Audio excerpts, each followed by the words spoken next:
Le franc CFA pourrait-il bientôt disparaître ? Je vous explique.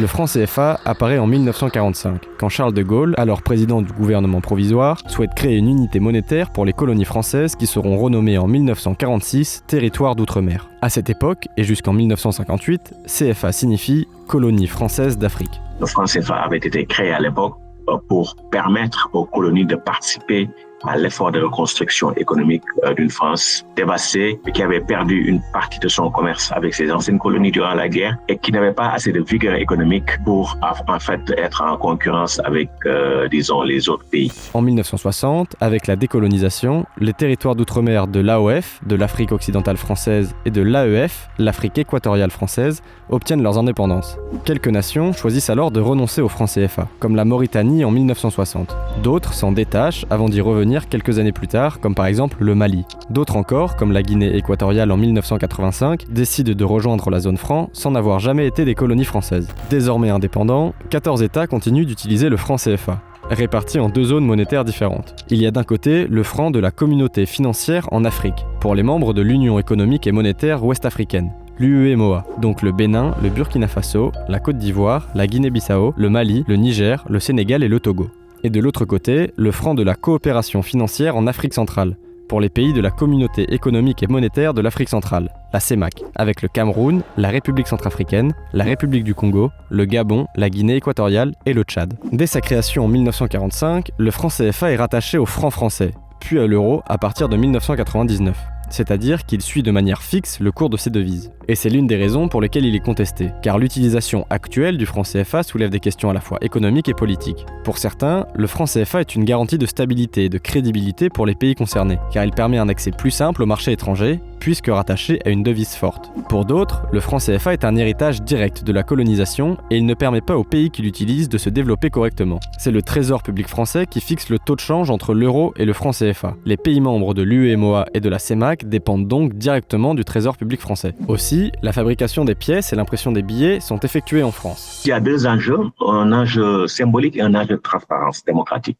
Il y a 14 pays africains qui l'utilisent. Aucun d'entre eux, après 8 décennies de prétendue coopération monétaire, aucun d'entre eux n'est capable de fabriquer les billets et pièces. Le deuxième enjeu, c'est un enjeu de transparence parce que plus de 40% du travail d'impression de billets de la Banque de France concerne les francs CFA. Et donc, ça veut dire que si on retire sa marché à la Banque de France, la Banque de France devra s'ajuster économiquement et aussi au niveau de sa taille. Il faut savoir que les pays CFA ne sont pas les seuls à faire fabriquer leur monnaie. Sur les 54 pays du continent africain, 43 demandent à d'autres nations. La Sierra Leone, par exemple, fait imprimer ses billets en Angleterre. Enfin, la Banque centrale de la CEMAC doit encore verser la moitié de ses réserves de change à la Banque de France. Pour l'UEMOA, cette obligation a été levée en 2019 et sa banque centrale, la BCAO, ne verse donc plus la moitié de ses réserves à la Banque de France. Au moins 80% du stock d'or monétaire de la BCAO et auprès de la Banque de France. Ce dont on parle, c'est les moyens de paiement extérieurs et donc c'est les entrées électroniques sur des bilans bancaires. Dans le cas des pays de l'Afrique centrale, la Banque centrale est toujours tenue de déposer 50% de ses réserves de change auprès du Trésor français. Et donc, nous sommes tenus contractuellement de déposer 50% auprès du Trésor français. Toutes ces obligations auprès du Trésor public français et de la Banque de France agissent donc directement sur l'économie des pays de la zone CFA, avec des conséquences sur les banques centrales, les banques commerciales et les consommateurs. Dans le cas des pays CFA, en tout cas en Afrique de l'Ouest, ces pays depuis 6 décennies ont des déficits extérieurs. C'est-à-dire que ces pays importent plus qu'ils n'exportent. Donc, c'est des pays qui ont des déficits. Et généralement, les gens se disent, ça, c'est une raison de plus pour rester dans le CFA. Mais en fait, c'est le raisonnement inverse. Parce que quand vous avez une monnaie forte, ça agit comme une taxe sur vos exportations et c'est comme une subvention à vos importations. Le CFA n'encourage pas la production du tout, juste la consommation de biens extérieurs. Dans le cas du système CFA, pour concilier ces déficits extérieurs et le taux de change fixe sur presque 6 décennies, il y a deux choses qui ont été faites. La première, c'est l'endettement en monnaie étrangère. Dans le système CFA, avant de créer du CFA, il faut d'abord s'endetter en euros. Les autres banques centrales ne font pas cela, elles créent juste leur monnaie et financent l'économie. La deuxième chose, c'est que les banques centrales n'accordent pas autant de refinancement aux banques commerciales qui, à leur tour, vont accorder les crédits, aux agents économiques. Donc, quand vous êtes dans un régime de change fixe, vous devez accumuler des réserves de change, mais ça veut dire que vous ne pouvez pas vous permettre une politique de crédit. Et donc, dans le cas des pays CFA, il n'y a jamais eu de politique de crédit.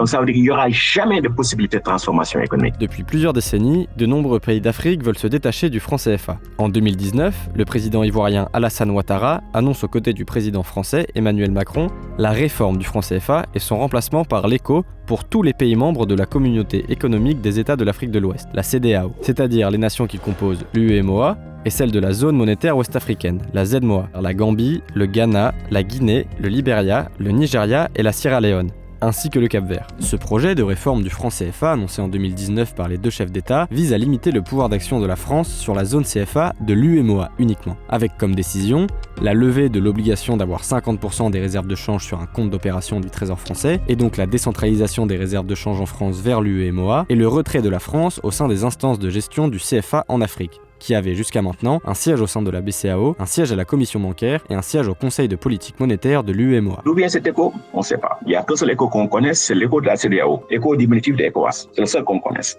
Et donc quand Macron et Ouattara ont parlé d'écho, c'est la seule fois qu'on les a entendus parler d'écho. Le projet des présidents Macron et Ouattara vient court-circuiter une réflexion bien plus ancienne des pays de la CEDEAO. Initiée dans les années 1980, cette nouvelle monnaie avait pour objectif de créer un espace économique commun pour stimuler le commerce et l'investissement. Mais pour sa création, les membres de la CEDEAO doivent s'entendre sur certaines conditions telles que la disparition des monnaies nationales, et donc du franc CFA, que les banques de la zone CFA d'Afrique de l'Ouest gèrent la totalité de leurs réserves de change, ou encore que l'impression des billets et la fabrication des pièces s'effectuent en Afrique. Ce projet de monnaie, prévu dans un premier temps pour les années 1980, est retardé à 2000, puis à 2015 et enfin 2027. 2 ans avant la mise en place théorique de cette monnaie, de nombreux critères de convergence entre les pays de la CEDEAO ne sont pas encore respectés. Pour le moment, aucune monnaie n'est donc venue remplacer ou supprimer le franc CFA.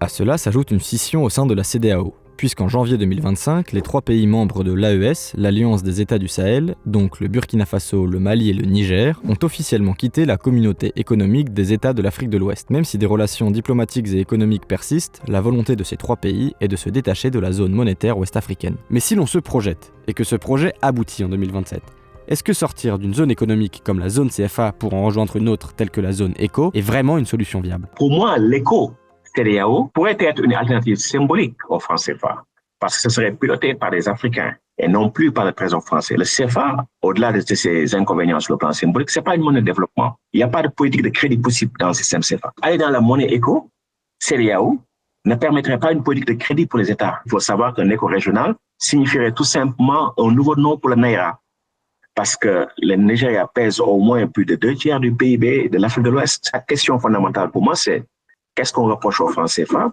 et quel est le remède qu'on trouve approprié. Donc pour moi, il faut aller au-delà des aspects symboliques pour dire que nous avons besoin d'un système monétaire financier qui permette le développement économique, qui permette la transformation économique.